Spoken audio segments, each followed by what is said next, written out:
Well, my name is Morton Klein. I'm a national president of the oldest pro-Israel group in America called the Zionist Organization of America, ZOA. Prior to that, I was a biostatistician working in medical research with Linus Pauling, the great chemist. When I did that, I got nothing but praise for my work. Things changed when I got into Middle East work.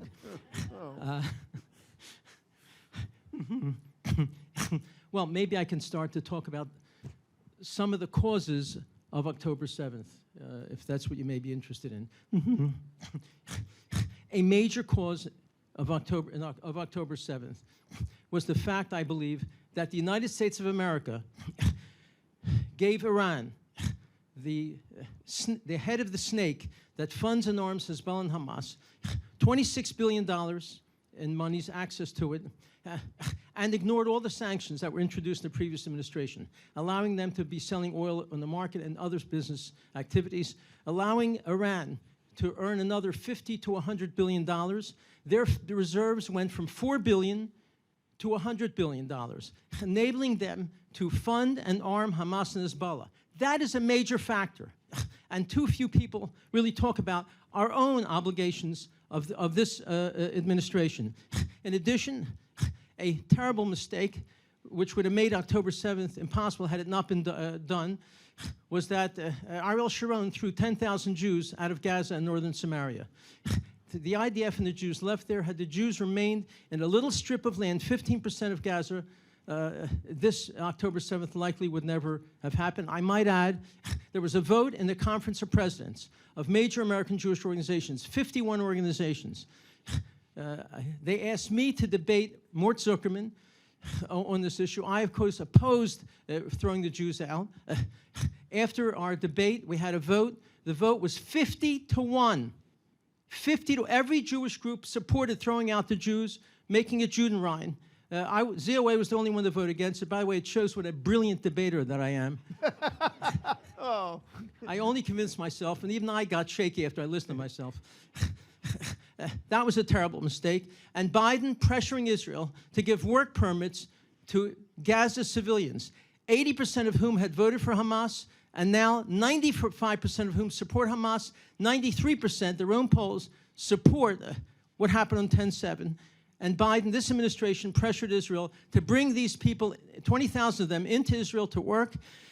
These innocent Gaza civilians gave Hamas the routes, maps, where the kindergartens were, where the schools are, the residents in each home, so they knew exactly what they were doing.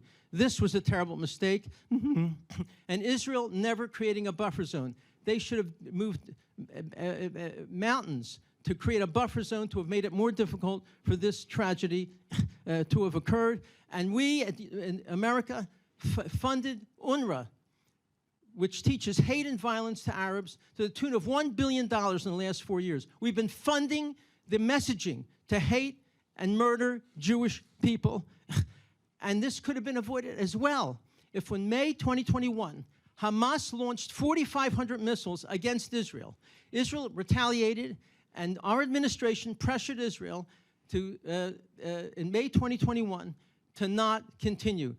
They limited their response. That was the time to have destroyed Hamas, and this wouldn't have happened. So we are, in part, responsible for Hamas remaining strong and remaining really in existence. And finally, I might add, this administration's appointments of the most anti-Israel appointments we've ever seen. Maher Bitar, who's the head of intelligence, National Security Council, not only supports BDS, but used to have seminars of how to demonize Israel.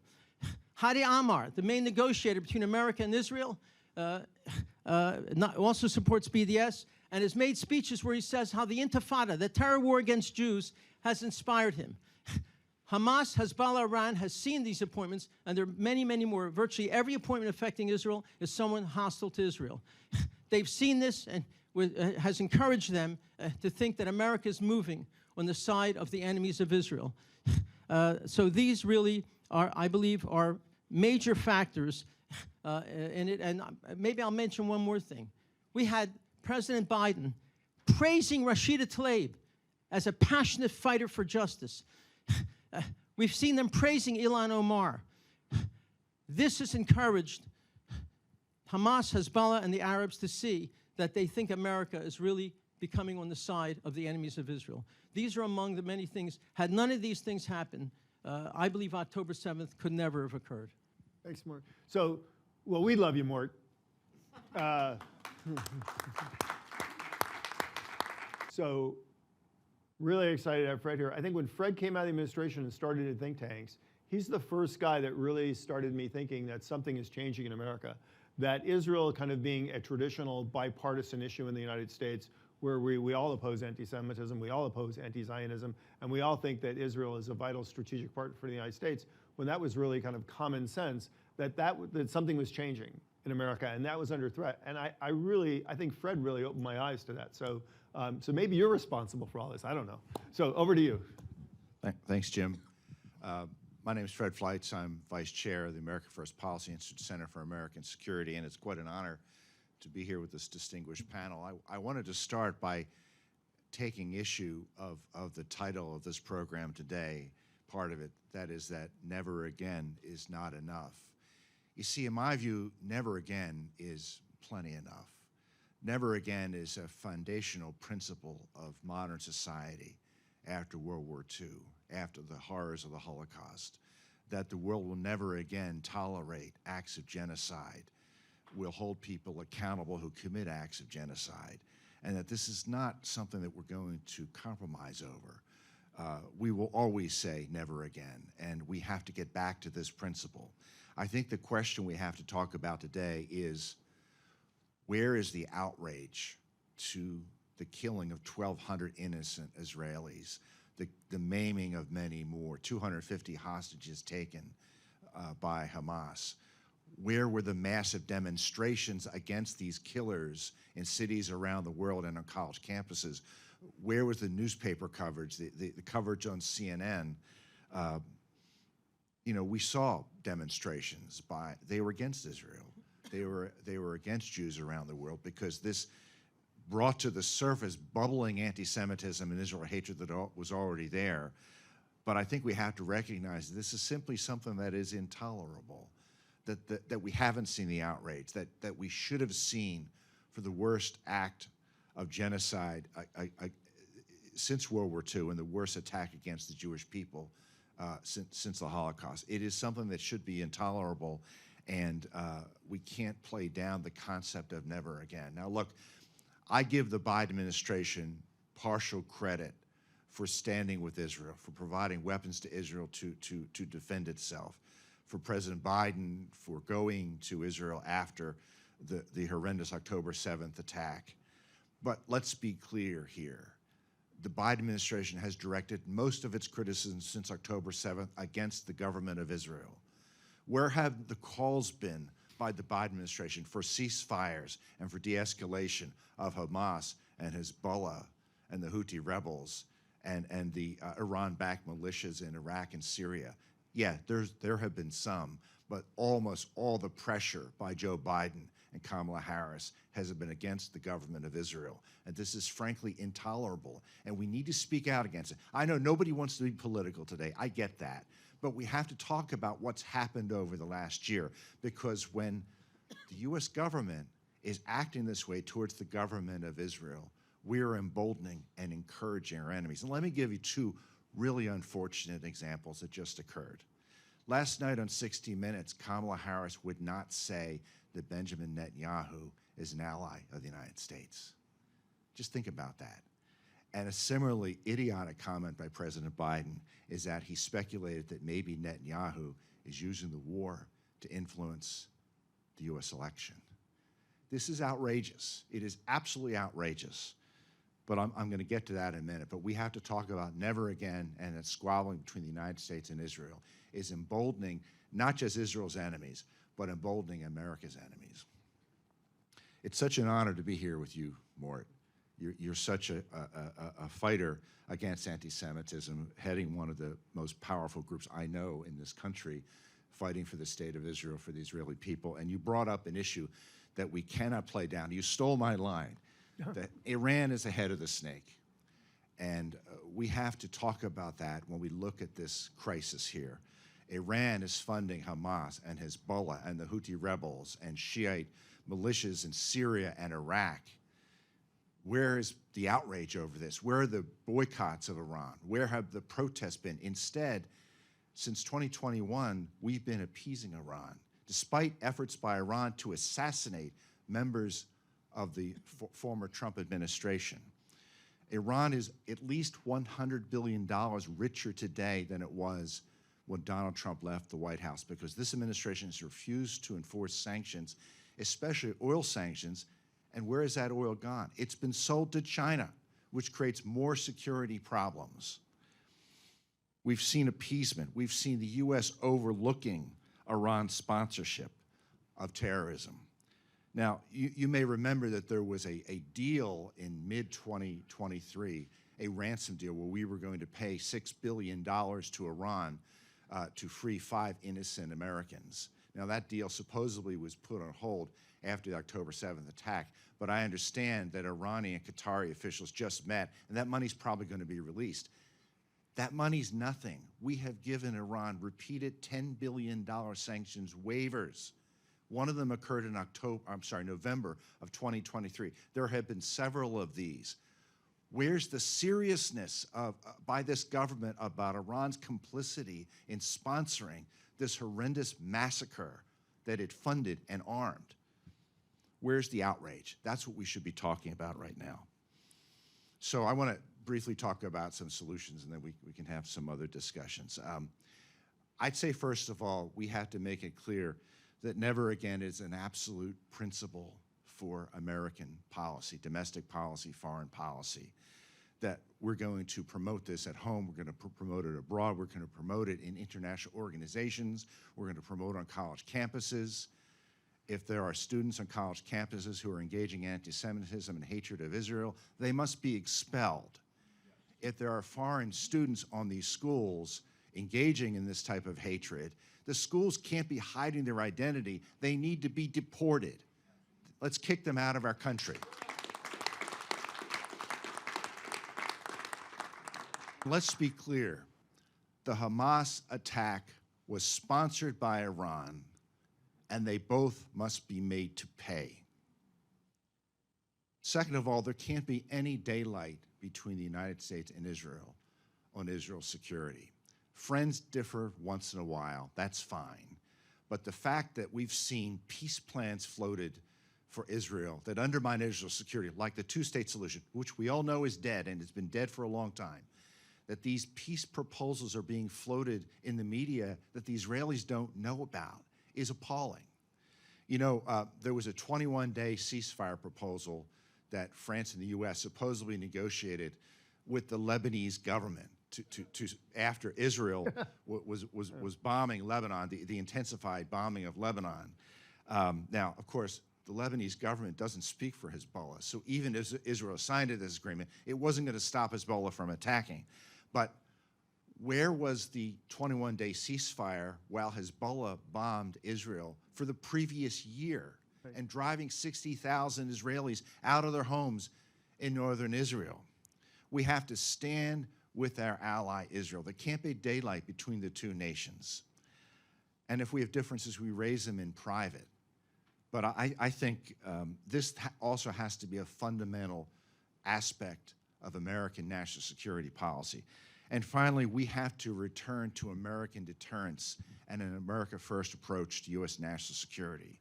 We need a strong and decisive president with a competent foreign policy that uses U.S. power, military power, prudently when it is needed, and stands solidly with the state of Israel. And part of this America-first approach has to be restoring maximum pressure against Iran. The Trump administration almost bankrupted Iran. We had to restore the tough sanctions that were destroying the Iranian economy until it stops sponsoring terrorism, until it stops its nuclear program. Obviously, the oil sanctions have to be reimposed, and nations that violate these sanctions, they will be sanctioned too. There shouldn't be any compromise on this. I don't know what the purpose was Well, I guess I do. I think the Biden administration thought they could treat Iran as a party they could negotiate with. They could treat Iran as a party for peace in the Middle East, just like the Obama administration did. That is deeply misguided and dangerous thinking. It's a time to end that. I'm afraid Iran is an enemy. It's an enemy of the United States. It's an enemy of Israel, and we shouldn't be compromising on how to deal with this enemy. So I would just say in conclusion that I think never again means today, and never again means forever for U.S. national security. Thank you. All right. So, Morton, I'm going to come to you in a second to talk about what's the future of the two-state solution, what do we do about Palestine, and what do we do about Lebanon. And then we're going to come to you, Trish. But before I say that, I just want to, something that Victoria mentioned, which is really, really important, which is how these global pieces fit together, right? So if the United States is going to shift attention and resources and capability and build up in the Pacific to ensure long-term peace and stability, it has to make sure that its other two critical funds at its back are stable, right? So I think there's at least one presidential candidate I might name who actually understands what needs to be done with NATO and Ukraine to ensure that the eastern front of NATO is stable. And then the question is, how do we put out the dumpster fire? And you guys, I think, covered some really critical points there. You have to have an Iran strategy. You have to get back to the Abraham Accords, and you have to create this reassurance of Israel, not only Israel's capability and power, but you both mentioned the restorative of the credibility of deterrence against enemies in the region. So I think that's a really comprehensive geostrategic set that fits so nicely with what really America needs to do. But then there's a whole bunch of other little things running around. And so, what do we do about the two-state solution? Mm-hmm. First of all, the term two-state solution should never be used because it's a misnomer. Israel's already a state. The term should be Palestinian state solution. But you see, cleverly, the left uses this term to make it sound like each side's getting something. Israel's getting nothing except a terrorist state on this longest border. So we should stop using that term. Palestinian state solution is what they believe is a solution, and of course it's not. First of all, before I go further, I thought it's important to see a map of the Middle East. The orange or yellow are the 22 Arab states. The yellow in the center, which you can't see, is Israel. And Israel's actually smaller than that, since they've essentially given away Gaza and parts of Judea and Samaria. It's parts of the yellow. The Arab world is 800 times the size of Israel. And yet the world is screaming, land for peace. Land for peace. And who are they asking to give up the land? So when I show this at college campuses to kids, they're in shock. They think Israel's the size of Poland or Germany. They don't realize how huge the Arab world is. It's something we have to understand. Palestinian state solution? Do we want a state that puts posters on high schools and colleges of every Arab who murders Jews? Do we want that type of state? Do we want a state?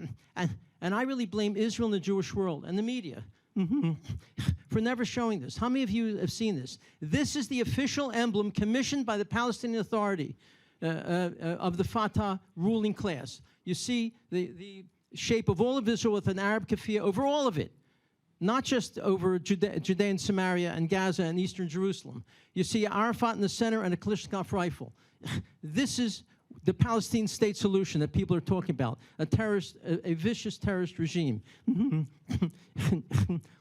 A Palestinian state would simply strengthen the ability of this state to promote their evil, vicious agenda to murder Jews and ultimately Christians as well.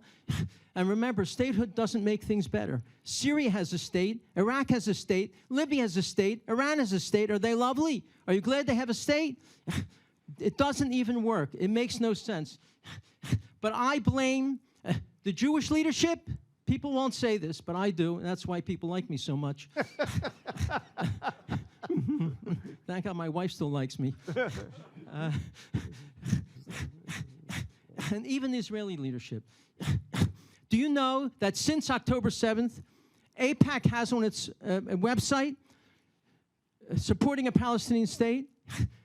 An AJ committee, Ted Deutsch wrote an op-ed, we need a Palestinian state since October 7th. Dennis Ross, Washington Institute for Near East Policy, wrote an op-ed, we need a Palestinian state with Abbas as the head of it. Not a single organization except ZOA that I'm aware of in the Jewish world rejects publicly a Palestinian Arab terrorist state. That's part of the problem, is the Jewish world supports it right now. The politicians, it's hard to get any legislation, Mideast legislation through without including we support a two-state solution, a Palestinian state solution. That always has to be in there, which makes no sense whatsoever.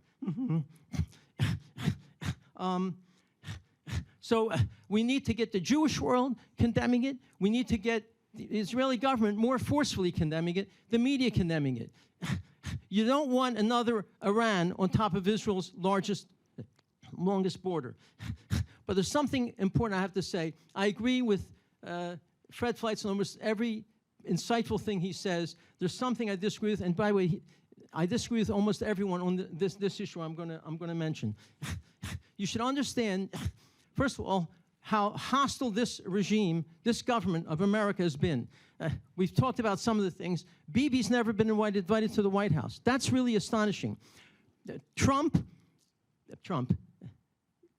Biden has publicly demanded new elections that Bibi should be ousted. Imagine, they ask an ally's prime minister to be ousted. The day after October 7th, October 8th, Blinken put out a tweet to Israel, don't retaliate. October 8th, don't retaliate. A week and a half later, people say how happy they were that Biden came to Israel. I wasn't so happy. Why not? Because as soon as he got off that plane, on the tarmac, what did Biden say? I have your back, I care about Israel, all that. And then he says, but what we need on the tarmac is a Palestinian Arab state. That's what he said.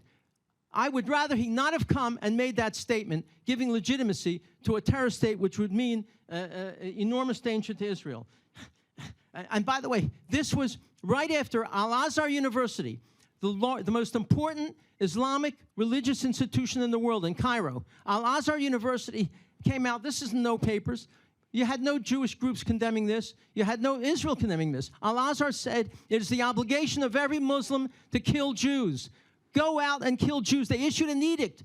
Who in this room ever heard of that? Why is that not in the front page of the Washington Post? Why aren't politicians screaming about it? Why hasn't Biden condemned it? And Jewish leaders? We did. And we have Biden, after the attack by Iran in April, take it as a win. Don't retaliate too much. After this attack, Biden says, don't retaliate too much. In fact, Biden said to Israel publicly, don't hit the oil wells. Don't hit the nukes. What the heck is wrong with him? He is defending and protecting the Iran terrorist state who says, first we'll destroy Israel, then we're going to destroy America. Whose side is Biden on? And where are the editorials, the Jewish organizations, screaming about Biden making this statement? Did he tell Ukraine what not to hit? Did he tell Ukraine what to do? Has he ever condemned and complained about Russian and Gaza civilians that are being killed? No, only Gaza civilians who are being killed, which should harm Israel. So my difference with many, many people is that they call what America is doing, I might mention the ceasefire. Ceasefire. When Israel's on the verge of a victory, in what war do we ever call for a ceasefire? Did Hitler and Roosevelt say, how about a 3-week ceasefire? The Civil War, World War I? No, there's no ceasefire in wars. You fight until you destroy your enemy. And yet he keeps screaming ceasefire. So what my difference is, and this is painful for me to say, and no one says this. Ladies and gentlemen, the Biden-Obama administration understand that these actions will not deter Iran. It will not change them. This is not appeasement, ladies and gentlemen. I hate to say this. This is intentionally strengthening Iran. The evidence requires me to make this painful statement. They intentionally strengthen Iran because I believe, as Victor Davis Hanson said this week, Biden and this administration can't stand Israel. That Victor Davis Hanson this week, I believe that's the case, and they want Iran strengthened, God forbid, to be able to harm Israel. So we need the Jewish organizations, the American media, Israel officials to begin screaming about these outrageous actions, including, by the way, the slow-walking ammo. You're slow-walking ammo to Israel, not to Ukraine, who we've given 10 times as much aid as Israel, who's not fighting as important a war as Israel's fighting. Israel's fighting a war to protect the West, America, Europe, and the world. They're fighting for all of us, and it's high time that Jewish leadership makes that crystal clear to the world and make it impossible for Biden, who, by the way, he and others in his administration have said, the protesters on campuses have a point. I understand their emotion. It's legitimate. We should be condemning them for this and all the other things I mentioned. That's when things will change, when we start publicly condemning and holding Biden administration to account for the awful policy positions they've taken to this very minute. Thank you. Well, Morton, I agree with your wife. I like you. Trish. Want me to follow Hey, that? I'll top that, will you? Yeah, I have to follow